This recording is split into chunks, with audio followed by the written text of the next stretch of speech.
Bueno, el tema que quería compartir o quiero traer para cada uno de ustedes y que Dios ha puesto en mi corazón, en relación también a lo que se ha venido tratando de la gracia de Dios. El tema es volved a Dios, volved a Dios. Tal vez este título nos llama la atención como al pecador de allá afuera, que está sin Dios, que vuelva a Dios. Pero la verdad es que aún dentro de la iglesia del Señor, muchos necesitamos volver a Dios. Amén. Necesitamos volver a Dios. Entonces, vamos a mirar un caso típico desde el Antiguo Testamento con el pueblo de Israel, que ha sido un ejemplo, una enseñanza para nosotros, la iglesia de hoy. Quisiera que miráramos en el capítulo 3 de Jeremías, versículo 12, el versículo 14 y el versículo 22, esos tres versículos. Y voy a hacer un poco en este momento así como de lectura, de hincapié en estas partecitas de cada uno de estos versículos. El capítulo 3, versículo 12 de Jeremías dice: ve y clama estas palabras hacia el norte y di: vuélvete, oh rebelde Israel, dice Jehová, no haré caer mi ira sobre ti, porque misericordioso soy yo, dice Jehová, no guardaré para siempre el enojo. Ahí la parte llamativa, importante es: vuélvete, oh rebelde Israel, dice Jehová. El verso 14 dice: convertíos, hijos rebeldes, dice Jehová, porque yo soy vuestro esposo, y os tomaré uno de cada ciudad y dos de cada familia, y os introduciré en Sión. Ahí la parte que quiero que miremos es: convertíos, hijos rebeldes. Y el verso 22 dice: convertíos, hijos rebeldes, y sanaré vuestras rebeliones. He aquí nosotros venimos a ti, porque tú eres Jehová nuestro Dios. La parte llamativa en esta mañana es: convertíos, hijos rebeldes, y sanaré vuestras rebeliones. Amén. Tres repeticiones, digamos así, de parte de Dios, haciendo el llamado de volver, de convertirse. Y no está haciendo un llamado de volver y convertirse, como dije anteriormente, a un pueblo que no le conoce, a un pueblo inconverso. Vemos ahí claramente que se dirige en el verso 12 a Israel, su pueblo. En el verso 14 los trata de hijos, convertíos, hijos rebeldes. Y en el verso 22 nuevamente vuelve y repite: convertíos, hijos rebeldes. Y es que de verdad nosotros como iglesia de Dios, como hijos de Dios, tenemos que hacer un autoexamen de que nosotros debemos volvernos a Dios. ¿Cómo han sido realmente nuestras palabras, nuestra conducta, empezando desde casa? Amén. Si estamos mal desde casa, imagínese cómo sucede allá afuera también. O de pronto nos manejamos mejor afuera que adentro, ¿sí? Como sucede dentro de la misma iglesia del Señor. Aquí somos unos santicos, levantamos manos, cantamos, gloria a Dios, aleluya, ¿sí o no? Y afuera podemos ser unos diablillos, por decirlo así cariñosamente. Amén. ¿Sí o no? Y la verdad es que el Señor siempre ha querido, desde el comienzo que ha establecido un pueblo para Él, ha querido un pueblo santo. ¿Por qué razón? Porque Él es santo, lo dice. Sed santos, porque yo soy santo. Amén. Es demandante realmente esa esencia pura de Dios para cada uno de nosotros. Pero nosotros tal vez decimos, no, es que ¿quién puede ser santo? Nadie es santo, ¿sí o no? Eso es muy difícil. Humanamente, en nuestras fuerzas, es muy difícil. Pero en Cristo Jesús, si permanecemos en Él, somos santos. Él mismo nos declara santos. ¿Y por qué nos declara santos? Porque sí lo podemos ser. Amén. Sí podemos ser santos. Si no lo somos, es decisión nuestra. Y por eso Dios va a hacer un juicio final. En su inmenso amor, aunque muchos en este mundo digan, no, un Dios tan bueno, tan puro, tan misericordioso, tan lleno de amor, me va a enviar a mí al infierno. Él no quiere que nadie vaya a ese lugar, ni Él ha preparado el infierno para ninguno en este mundo. Somos nosotros los que hemos decidido escoger el infierno. Amén. Por rebeldía. Por rebeldía. Entonces, hay algo, bueno, de pronto yo trato de distraerme en otras cosas, pero quiero llamar la atención en cuanto a Israel.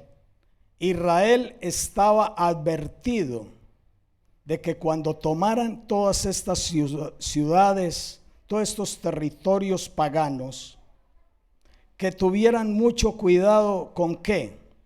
Con la idolatría, con los dioses que tenían en esos lugares, donde hacían cosas pero atroces, donde ofrecían aún a sus propios hijos, como lo hacían a Moloc, los sacrificaban, los entregaban a ese Dios. Por eso de pronto pienso yo, ¿no? De que Abraham, que había salido de la tierra de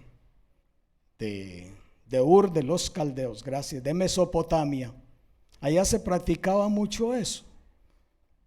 De pronto no le fue como tan demasiado extraño que el verdadero Dios le pidiera que sacrificara a su hijo Isaac. Dijo, bueno, pues este Dios tan grande, tan poderoso, que me habla y me pide que sacrifique al hijo, pues también le gusta que sacrifiquemos los hijos. Pero hay que obedecer, ¿sí o no? Los otros lo hacían sin que esos dioses les dijeran nada, sin que le pidieran los hijos, que ni les hablaba, porque eran mentiras. Esos dioses de madera, de oro, de plata, lo que fuera, son cosas muertas. No pueden hablar, no pueden oír, no pueden hacer nada. Son inventados de los mismos hombres que no conocen al verdadero Dios. Entonces, ellos ya estaban advertidos que no debían realmente caer en esa adoración a otros dioses y hacer ese tipo de prácticas horribles. ¿Y qué fue lo que primero hicieron después? Indagaron sobre toda esa idolatría también de esos dioses y empezaron a hacer esas prácticas y adoración, y aún también a sacrificar, entregar a sus hijos a esa clase de dioses. Y Dios veía eso horrible, abominable ante sus ojos. Y a pesar de todo, miremos que cómo obra Dios con ellos. Y quisiera también, en el tiempo de ahora de la iglesia del Señor, hay una advertencia muy grande también para nosotros. Quiero que miremos ahí en Santiago capítulo 4, verso 4.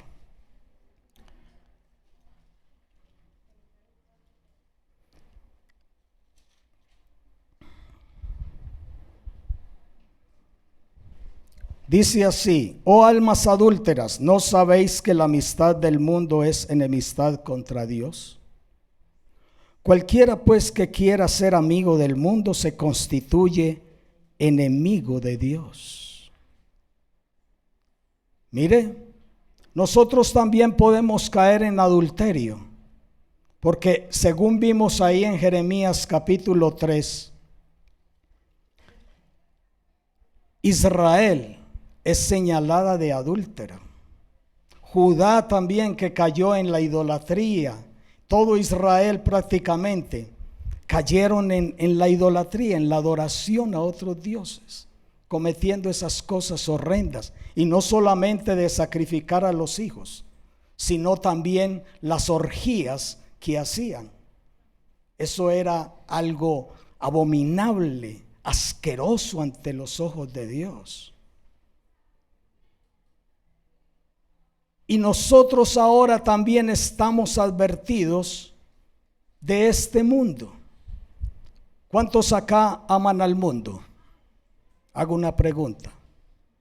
Bueno, gracias a Dios que hay una hermana por aquí que ama al mundo. Yo también amo al mundo. Empezando por Dios, que dice en Juan 3:16, que no sabemos ese versículo de memoria. De tal manera amó Dios a quién? Al mundo. ¿Al mundo qué? Hay muchas clases de mundo ahora. Bueno, está el mundo cósmico, está el mundo ¿qué? Bueno, el mundo, el globo terráqueo. Está en toda la humanidad, que es a ese mundo que el Señor se refiere. De tal manera amó Dios al mundo que ha dado a su único Hijo. Nosotros también debemos de tener ese sentir, cada uno, de amar, en ese sentido positivo, amar al mundo, ¿sí? Pero aquí hace un llamado Santiago 4:4 y dice: oh almas adúlteras, ¿no sabéis que la amistad del mundo es enemistad contra Dios?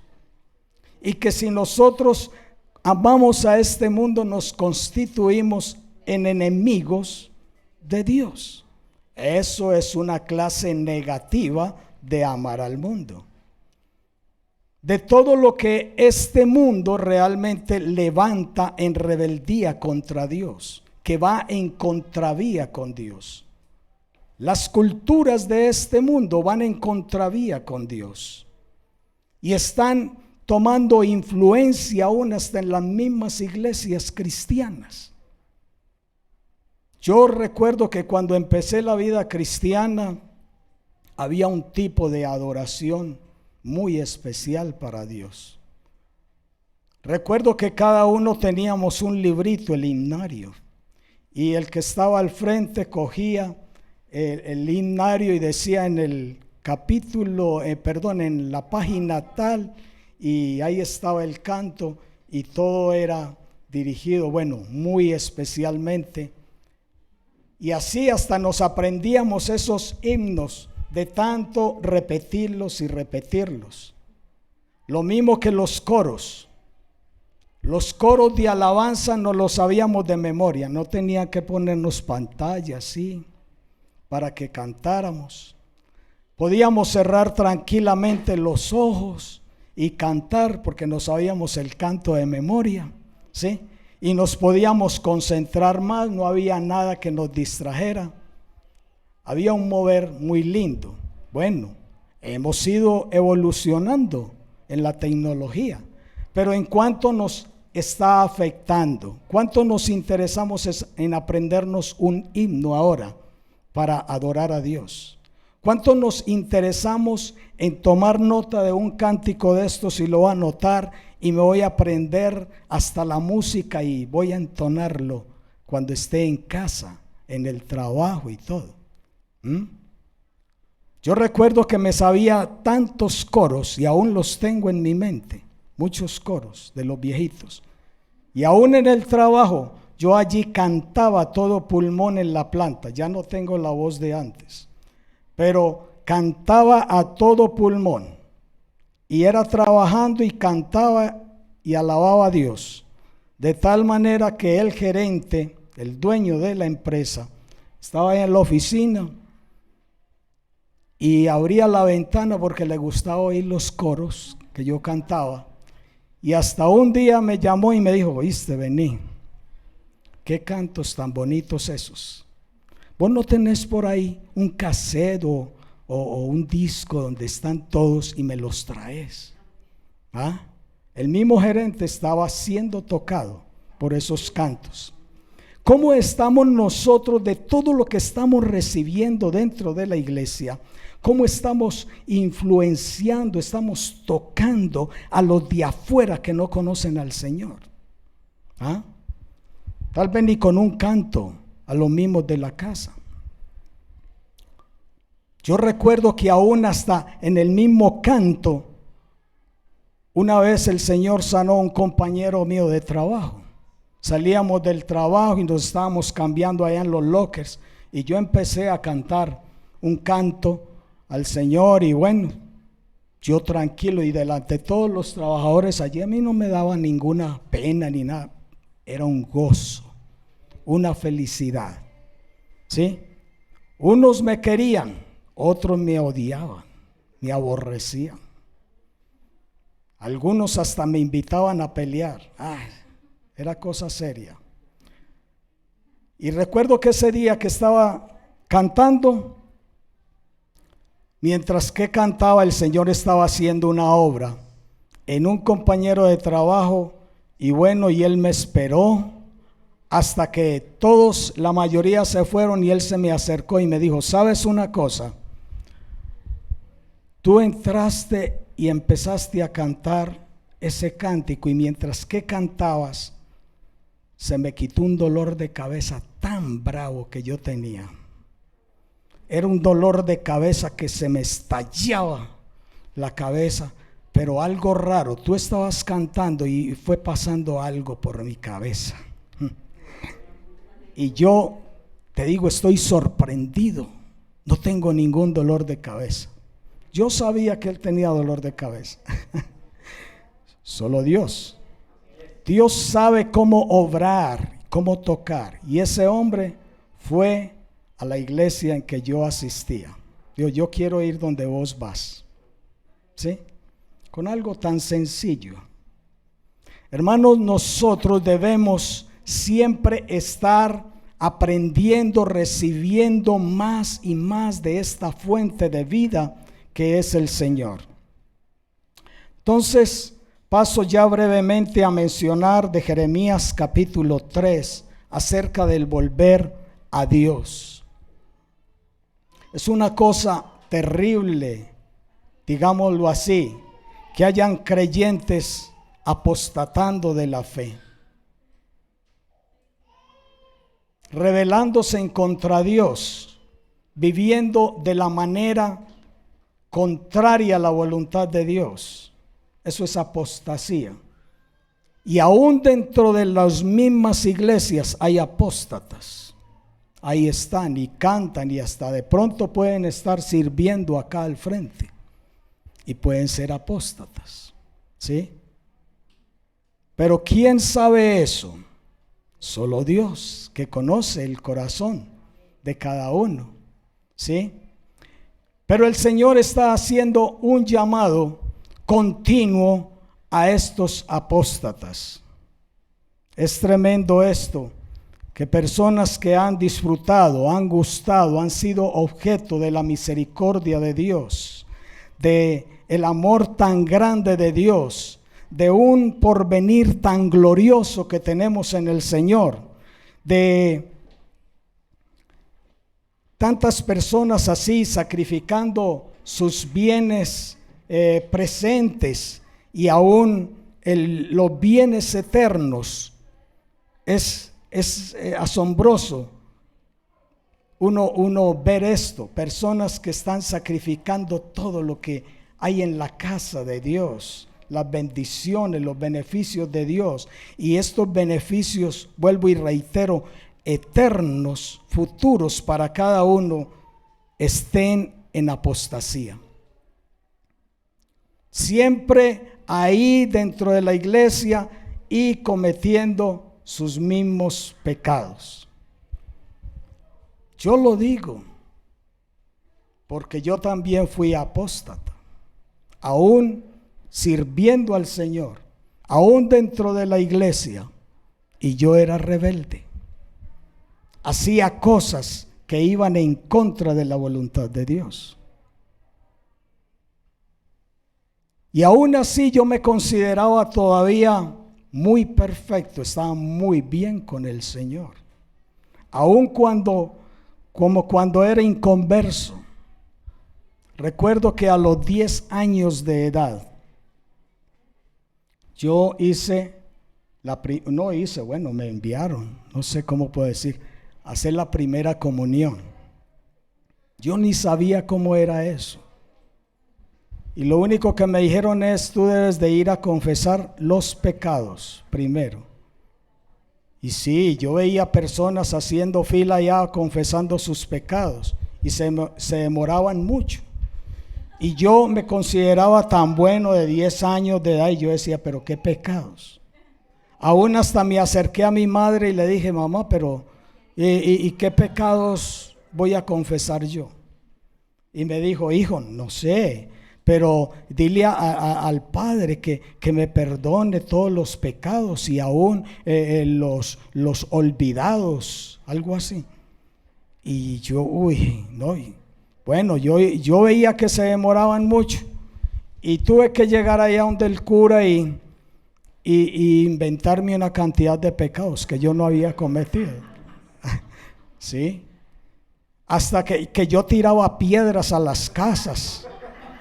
Y eso no lo hacía yo. ¿Y por qué eso de tirar piedras a las casas? Porque yo sí conocía unos plaguitas por la casa que tiraban piedras. Eso no lo hacía, pero yo dije: no, pues pecados. Voy a tenerme que inventar los pecados de los otros. ¿Sí o no? Y así nos consideramos muy buenos. Y dentro de la iglesia, aún dentro de la iglesia existe esos dos extremos de grados de pecaminosidad. No, yo soy muy bueno, yo asisto a la iglesia, leo la palabra de Dios, yo oro, yo canto, hasta puedo servir. Estoy muy bien, muy bien. Pecados muy pequeñitos, bueno, tal vez alguna mentirita por ahí, una rabiecita que tuve en la casa con la señora y en fin, y cositas. No, pecados muy suaves. Pero yo no soy ladrón, yo no soy adúltero, yo no soy un asesino, no. O sea, ya vamos a otro extremo de pecados, ¿sí? Pero hermanos, la verdad de Dios es que nosotros, si todavía hay cosas que no están acorde a su palabra, estamos en rebelión. Amén. Por eso diariamente yo soy uno que me presento ante Dios siempre como pecador. Y siempre reconozco: Señor, te necesito. Yo sin ti este día no lo puedo vivir. Te necesito. ¿Sí? No sé a lo que me voy a enfrentar. Van a haber tentaciones. No sé cómo se va a levantar mi esposa ese día. De pronto está mal geniada y de pronto me me hace alborotar a mí también. Sí. Entonces, hay cositas que pueden realmente descuadrarnos de esa santidad delante de Dios. Entonces hay que doblar rodilla primero con el Señor. Señor, ayúdame a amarte este día. Ayúdame a vivir en santidad, Señor. Amén. No, es que vivir así, eso es muy extremado, ya es muy legalista, ya no. No, es algo que Dios demanda. Imagínense lo que Dios le demandó a Moisés cuando lo llamó allá en la zarza. ¿Ustedes recuerdan? Le dijo: quita el calzado de tus pies. ¿Pero por qué, Dios? ¿Por qué? ¿Qué pasa? Porque el lugar que estás pisando santo es. ¿Qué terreno estamos pisando nosotros ahora en Cristo Jesús? Es un terreno santo. Por eso, andar en santidad. Y solamente lo podemos vivir con el Santo de los Santos, con Jesús. Aleluya. Entonces, bueno, a mí no me pueden poner a predicar porque a veces me extiendo, no sé qué horas. Uy, santo. Bueno, ya. Entonces, vimos esa ahora en Jeremías, en el capítulo 3, cómo Dios hace un llamado a su pueblo Israel a volver a Él, a convertirse a Él. Vemos que nosotros podríamos pensar, bueno, ¿qué razones tendrá Dios para invitar a un apóstata a volver a Él? ¿Qué razones tendría Dios para hacer volver a su pueblo Israel, que Él mismo la señala de adúltera? Vemos ahí, miremos en el capítulo 3 ahí mismo de Jeremías, donde estamos en el verso 1.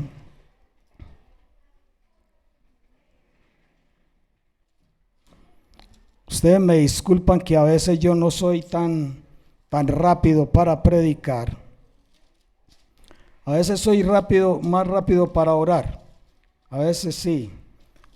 Pero para predicar sí soy a veces más mesurado, y espero que no se me duerman, ni los que están allá conectados en internet, que no se vayan a recostar encima de la mesa, bueno, donde estén. Entonces, el verso 1 del capítulo 3 de Jeremías, verso 1 dice: si alguno dejare a su mujer y yéndose esta de él se juntare a otro hombre, ¿volverá a ella más? ¿No será tal tierra del todo amancillada? Tú pues has fornicado con muchos amigos, mas vuélvete a mí, dice Jehová. ¿Qué razones puede tener Dios para llamar a esa clase de pueblo que está adorando a otros dioses fuera de Él? Era como para acabarlos, destruirlos de una vez.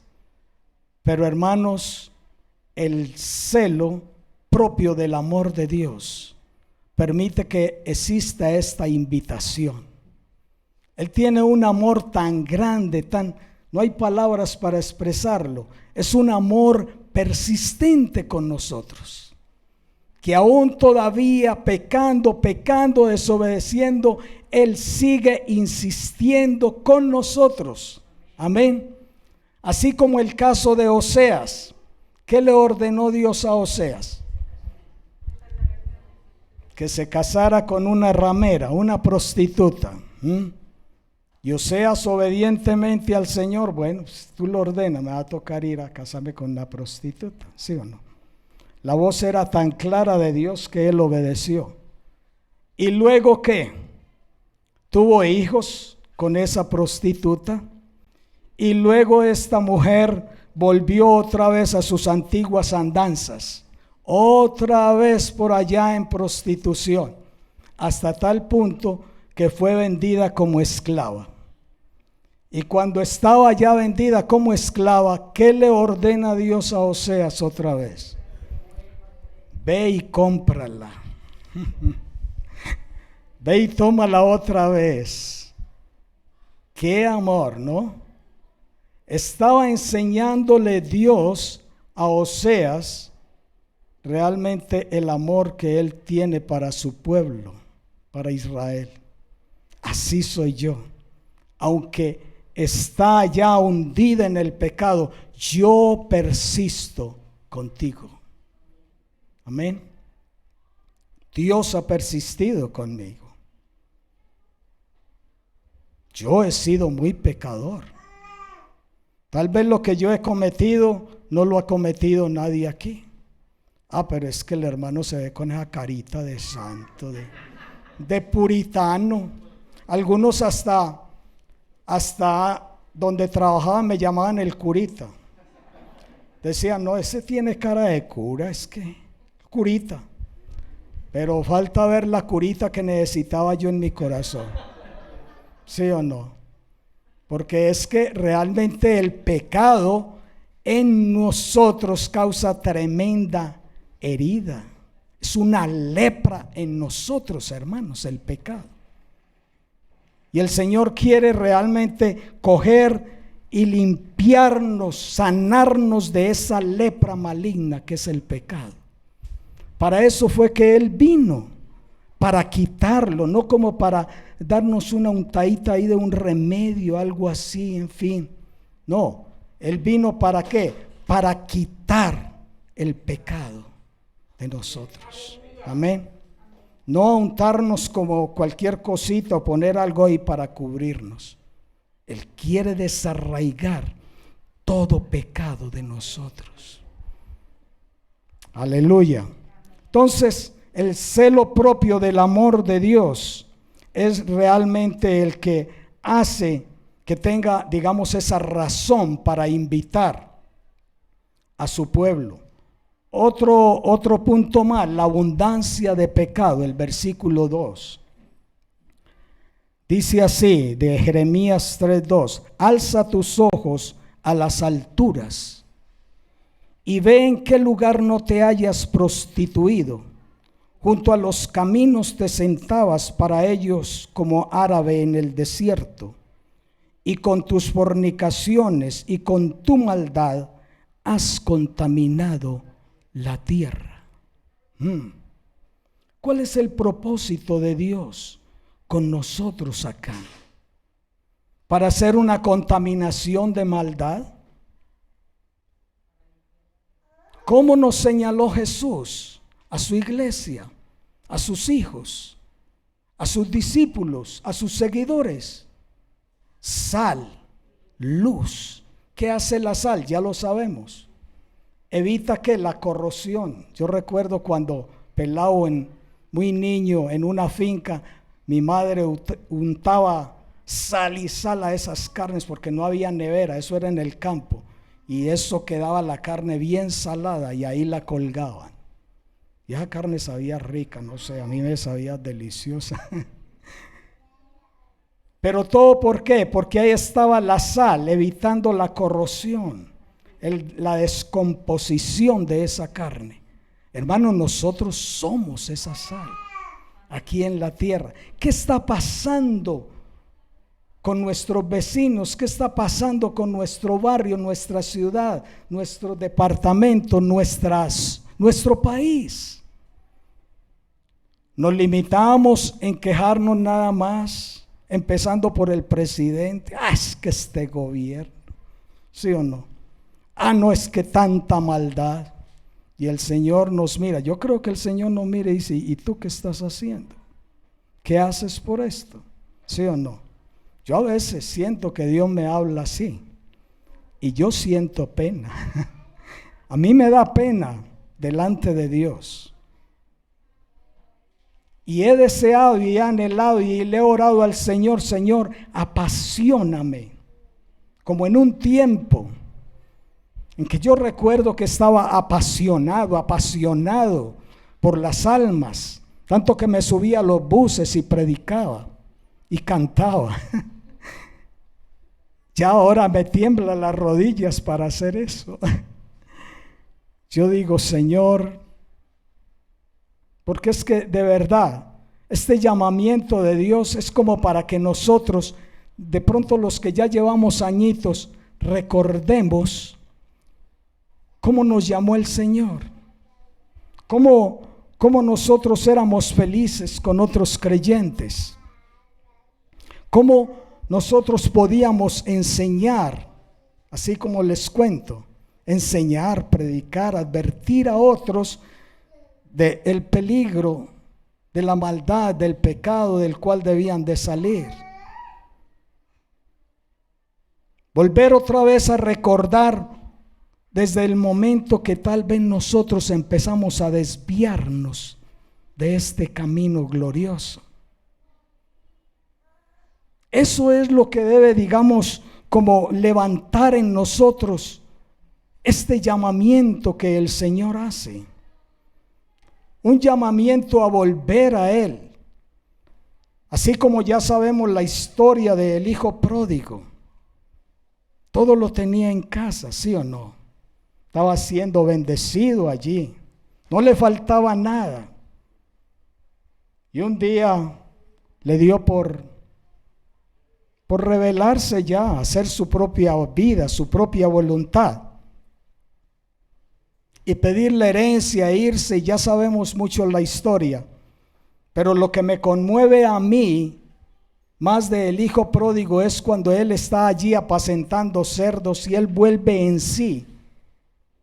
Y dice, iré a mi padre. ¿Sí o no? Cuando él piensa, ¿cuántos jornaleros están allí en casa de mi padre? No les falta nada. ¿Ah? Están mejor que yo.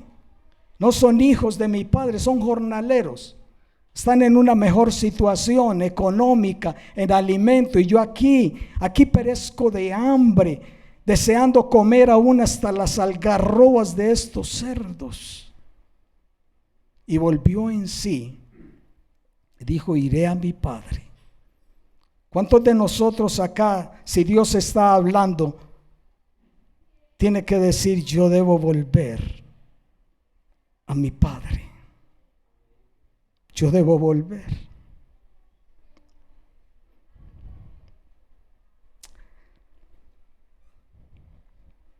Ahora hay otro punto que es una razón importante. Claro que el punto 2 quería sí hacer hincapié ahí, que lo mencioné, de que has contaminado la tierra en el versículo 2.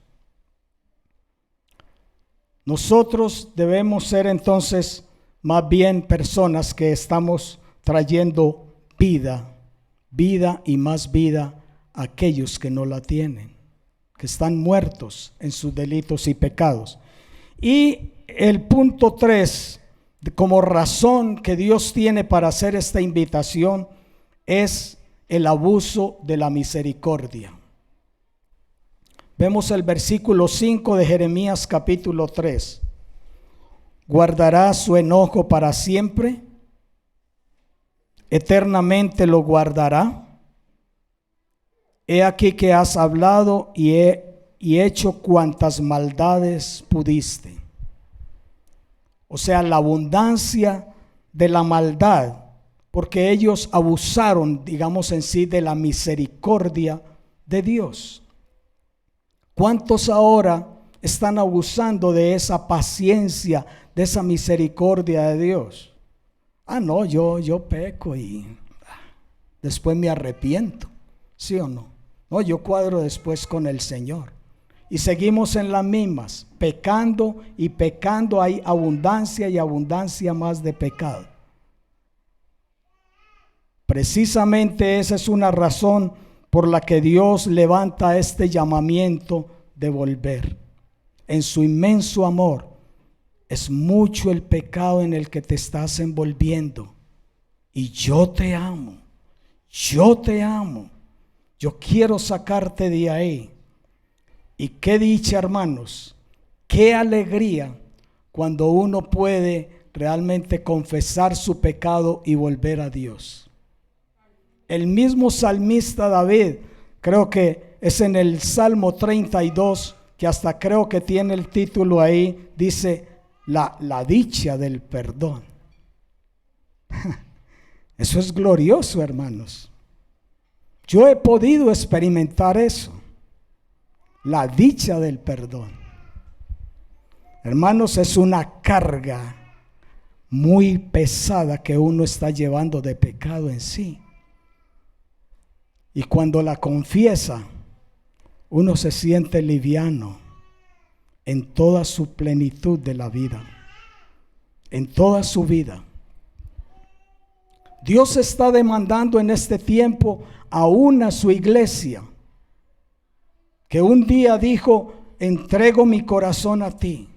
Que hicimos una oración de fe, vinimos al frente, la repetimos. Puede que a algunos hasta ya se les olvidó y siguen en las mismas. Hicimos una oración. Por esa oración nadie es salvo. Es realmente cuando tú te arrepientes de corazón, tú reconoces tu pecado, ¿sí? Y puedes experimentar esa dicha del perdón. Quisiera que miráramos ese salmo, ya el tiempo avanza, Salmo 32. Hay una parte muy importante que debemos hacer.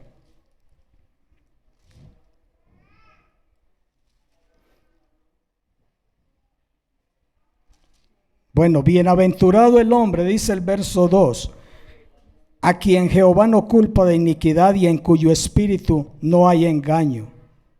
Y mientras nosotros estamos guardando ese pecado y estamos aparentando ser muy hijos de Dios, mientras callé, se envejecieron mis huesos en mi gemir todo el día. Trae aún como una debilidad. No solamente estamos mal en nuestro ser interior, en nuestro ser espiritual, sino que aún hasta físicamente nos sentimos, como se dice, alicaídos. Y hasta podemos experimentar que nos duelen los mismos huesos. En mi gemir, dice, mientras en mi gemir todo el día, porque de día y de noche se agravó sobre mí tu mano, se volvió mi verdor en sequedades de verano. Ese verdor, esa vida tan victoriosa que llevábamos en el Señor, compartiendo, sirviendo, orando fervientemente y todo, cuando nosotros permitimos el pecado en nosotros, todo eso se va volviendo en nosotros sequedad. Nos sentimos secos, secos para orar, secos para leer la Biblia, secos para congregarnos. Hay un desánimo, un desaliento.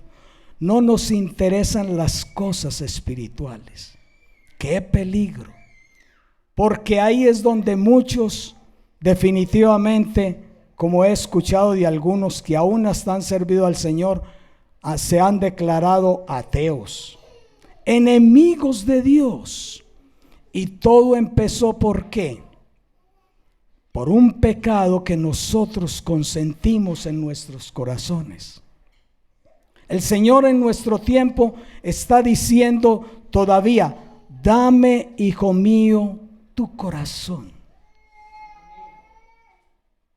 Él está todavía en su amor diciendo a cada uno: dame tu corazón.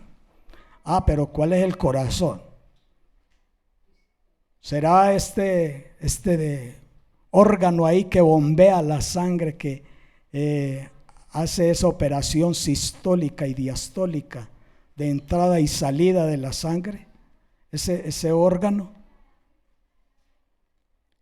Yo creo, hermanos, que el corazón no es algo así como, bueno, es algo que tan profundo de mi ser, algo que yo no lo puedo ver, como es un espíritu y como que es el todo de mí. No, hermanos, yo entiendo cuando Dios dice: dame, hijo mío, tu corazón, está pidiendo todo nuestro ser.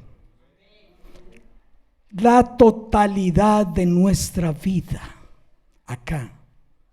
¿Y qué? ¿Cómo así que todo el ser? Sí, espíritu, alma y cuerpo, todo tu ser. Tanto que creo que es ahí en Primera de Tesalonicenses, dice muy claro, dice, todo vuestro ser sean guardados, irreprensibles, sin mancha, para el día de la venida del Señor. ¿Qué es lo que debemos de guardar? Todo nuestro ser, espíritu, alma y cuerpo. Ah, no, yo le entregué nada más el corazón y ya lo mío es el alma y el cuerpo y yo hago con él lo que yo quiero, con mis sentimientos, mis emociones, mis deseos que son del alma y del cuerpo. No, hermanos, cuando Dios dice, dame, hijo mío, tu corazón, está diciendo todo de ti, todo tu ser. Aún hasta allá en Proverbios, bueno, no recuerdo si es 4:24, dice, sobre toda cosa guardada, guarda tu corazón, porque de él mana ¿qué? La vida. Guarda tu corazón. Y allá más adelante dice que se ha guardado ¿qué? Todo nuestro ser delante de Dios hasta el día de su venida. Todo nuestro ser debe ser guardado para el Señor. Bueno, entonces ya para finalizar, hay unas instrucciones para facilitar esa obediencia al llamamiento que Dios nos hace. Esas instrucciones son fáciles. Primero que todo, reconoce tu maldad, tu iniquidad. Pero eso en oración, allí en lo íntimo, en lo secreto con el Señor. Señor, muéstrame cuál es mi maldad, cuál es mi iniquidad. Examíname, oh Dios, muéstrame. Yo recuerdo que unos años atrás yo le dije al Señor, estaba orando y le dije, Señor, examíname, muéstrame qué hay de maldad en mí, Señor. Y yo me consideraba, no, pues tan bueno que yo decía, cualquier prueba, cualquier tentación, lo que sea, eso conmigo no viene. Yo amo al Señor. Y el Señor por otro lado dice en su palabra, si alguno se considera estar firme, ojo, mire que no caiga. Y yo me consideraba muy firme, muy firme. Le decía al Señor, Señor, envíame cualquier tentación, lo que sea. Yo estoy enamorado de ti, Señor, y yo no te voy a fallar, Señor. Y el Señor dice, bueno, voy a mostrar lo que hay en tu corazón. Y comenzó a salir todo aquello y llegué a hacer cosas que yo no sabía, no creía que estaban en mí. ¿Tú sabes por qué están llenas las cárceles de personas que han cometido delitos? Y ellos dicen, yo no sé qué me pasó, pero en un momento de ira, no sé, maté a mi esposa. Ese es un testimonio que yo conozco propiamente de un familiar nuestro. Un tío mío mató a su esposa en un momento de celos, de dolor en su corazón. Mató a su esposa y uno le pregunta, ¿y por qué hiciste? No sé, eso había en su corazón. Eso tiene que salir tarde que temprano. Yo me consideraba muy puro, muy limpio delante de Dios. Y una vez recién casado me caí delante de mi esposa, entrando al baño. Cuando yo, antes de entregar mi vida a Cristo, yo era muy grosero. Yo peleaba hasta con una piedra que me tropezaba. Yo me tropezaba en una piedra y peleaba con esa piedra. La maldecía porque me había hecho tropezar. Y le decía unas palabrotas, desde la grande hasta la más pequeña. Y ya me desahogaba con eso. Cuando vine a Cristo, de verdad el Señor, yo podía decir, el Señor me cambió mi lenguaje.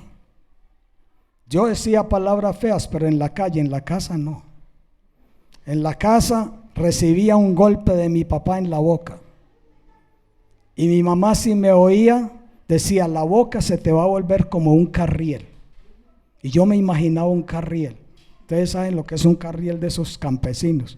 Yo decía, uy, se me va a volver la boca así, y lo más de fea. Porque decía palabras feas, como un carriel. Y hermanos, recién casado, como les contaba, me caí. Y debido a esa caída, salió. Yo ya había orado antes, Señor, muéstrame qué hay en mi corazón. Y en esa caída, se me zafó una palabra de esas antiguas, de la más grande. Y mi esposa se quedó asustada. Ella nunca había visto eso en mí. Y dijo, ay, ¿y por qué dijiste esa palabra tan fea? Y yo, ay, Dios, no sé por qué se me zafó eso tan feo también. Es el Señor mostrando, aquí hay eso, hay impureza en tu corazón. El Señor permitió que tuviera esa caída. ¿Qué cosas Dios está permitiendo en nuestra vida para que vaya saliendo todo eso? El Señor no permite que esas cosas salgan a la luz para avergonzarnos y para ahí mismo señalarnos y ahí mismo aniquilarnos. No, hermanos, es para liberarnos, sanarnos, sacarnos de ahí. Amén. Porque Él viene realmente por una iglesia pura, sin mancha, sin arruga, sin contaminación alguna. ¿Estamos dispuestos a que el Señor nos limpie? Amén.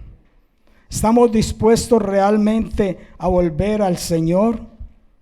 Nosotros, hermanos, para facilitar ese llamamiento, esa obediencia, ese llamado que el Señor nos hace, debemos no solamente reconocer nuestro pecado, sino también lamentarnos de ese mal. ¿Cuántos han llorado por su pecado? O hay algunos que sencillamente, Señor, perdóname, sí, yo soy pecador, y no sienten ni dolor por lo que han hecho. Yo he llorado, y mucho. Y así debe ser. Debe haber un dolor por lo que se ha ofendido a Dios. Debemos lamentar ese mal, como dice ahí el versículo 21 de Jeremías. Miremoslo ahí. Me hacen una señita si ya debo terminar. Va a concluir acá, por favor, ¿sí? Porque no quiero. Jeremías 3, el verso 21. Dice, voz fue oída sobre las alturas, llanto de los ruegos de los hijos de Israel, porque han torcido su camino, de Jehová su Dios se han olvidado. Amén. ¿Qué se oía de los hijos de Israel? Ruegos. Esos ruegos dice que estaba mezclado con llanto. Con llanto. Y vemos ahí el verso 22. ¿Qué sucedió? El Señor todavía dice, convertíos, hijos rebeldes. ¿Y qué pasará? Sanaré vuestras rebeliones. Amén. Sanaré. Nosotros hemos orado mucho sobre cuando oramos por los enfermos de sanidad física y decimos, por sus llagas fuimos sanados. Aunque yo no encuentro en la Biblia que diga llagas. Ahí Isaías no dice llagas, dice llaga. Por su llaga, hablando de una. Y en estos días Se me vino al pensamiento eso y yo dije, ve, ¿por qué dice llaga? Pero nosotros hemos orado que por su llaga, Señor, fuimos sanados. Y me puse a meditar sobre eso y el Señor me dice, sí, yo tuve muchas llagas.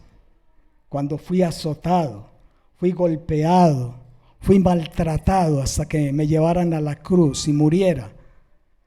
Fueron muchas llagas, pero sabes, todas esas llagas se convirtieron en una sola llaga, porque yo fui convertido en una sola llaga.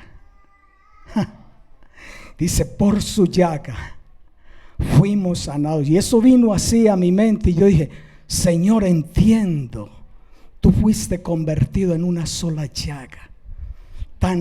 Era una sola llaga, hermanos, cubierto en pura sangre todo su cuerpo.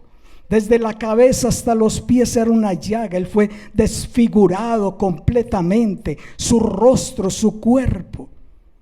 Fue algo terrible, hermanos.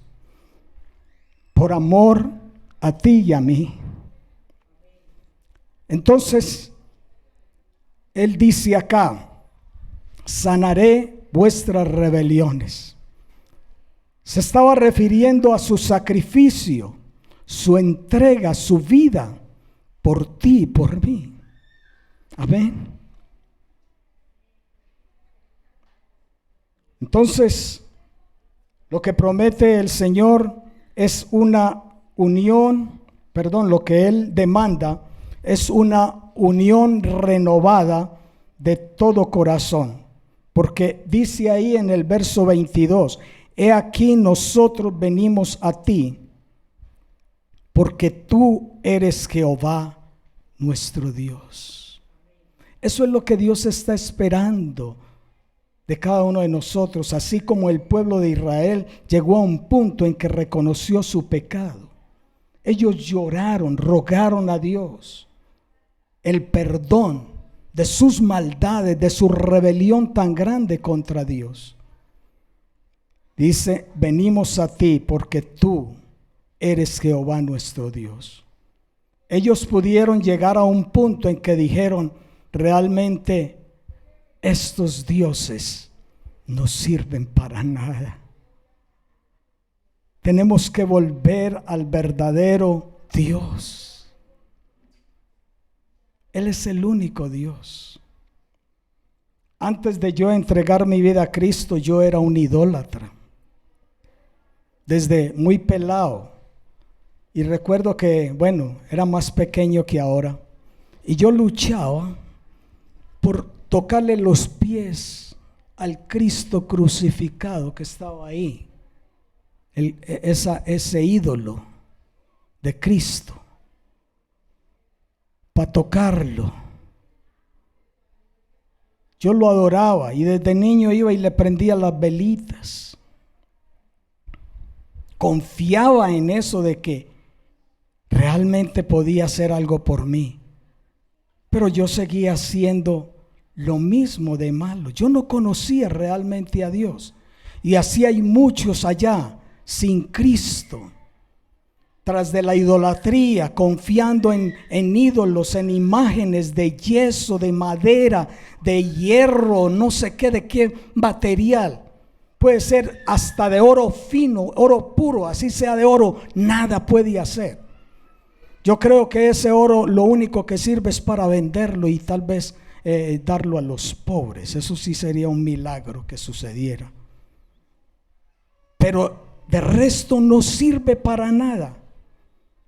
Tenemos al Cristo vivo, resucitado, el que nos garantiza vida ahora y después de la muerte. Amén. Entonces, promesas para aquellos que respondan al llamamiento. Hay una guía especial, verso 14 ahí en Jeremías 3, versículo 14. Dice, os introduciré en Sión, el final de ese versículo. Si hay una verdadera conversión, somos introducidos ¿en dónde? En Sión. ¿Cuál es el Sión para nosotros? Su pueblo, su iglesia. Yo los introduciré ahí, en mi pueblo verdaderamente que es puro. Amén. Y ahí sí podemos decir, yo soy miembro del cuerpo de Cristo. No miembro de una misión, de una iglesia llamada tal. Soy miembro del cuerpo de Cristo. Soy introducido. Es lo que dice ahí. Os introduciré en Sión. Verso 15. Algo muy especial. Si nosotros realmente aceptamos, respondemos positivamente a este llamamiento de Dios. El verso 15 dice, y os daré pastores según mi corazón, que os apacienten con ciencia y con inteligencia. ¿Cuánto necesitamos más así en este tiempo? Pastores así. Amén. Pastores que realmente apacienten la iglesia del Señor con ciencia y con inteligencia, con conocimiento de Dios y con inteligencia de Dios. Que debemos de clamar mucho al Señor: Señor, que tú me tengas realmente en un rebaño donde hayan pastores así. Amén. ¿Y qué vamos a recibir a través de esos pastores que el Señor nos los da? No es para que lleguemos y hoy aplaudamos, ay, gloria al Señor, qué conocimiento de Dios, qué inteligencia de Dios, del pastor tal y tal. No, hermanos, es precisamente para que aprovechemos de esos pastores ese alimento apropiado de Dios para nuestras vidas. Mira el resultado que Dios hace cuando nosotros respondemos positivamente al llamamiento de Dios. El Señor no va a permitir que sus verdaderos hijos sean metidos por allá en un pastoreo falso, con un alimento que no es apropiado, que no es verdadero, que no es de Él. A sus verdaderos hijos que son sinceros, se han arrepentido, el Señor les va a dar, Él mismo les va a establecer allí en Sión, en su cuerpo verdadero, esta clase de pastores. Amén. Y finalmente termino diciendo que Dios nos dará una visión verdaderamente espiritual. Nosotros podremos decir, como ahí en Romanos 8:15,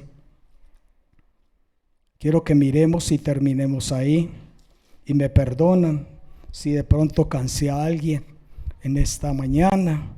Espero que hayamos sido bendecidos. Dice Romanos 8:15, pues no habéis recibido el espíritu de esclavitud para estar otra vez en temor, sino que habéis recibido el espíritu de adopción, por el cual clamamos, Abba Padre. Y dice, verso 16, el Espíritu mismo da testimonio a nuestro espíritu de que somos hijos de Dios. Y si hijos, también herederos, herederos de Dios y coherederos con Cristo, si es que padecemos juntamente con Él, para que juntamente con Él seamos glorificados. Entonces, hermanos, podremos decir, yo soy hijo de Dios, confirmado realmente por el Espíritu de Dios. Podemos confesar libremente, ya no soy esclavo. Soy esclavo, sí, pero de Cristo Jesús.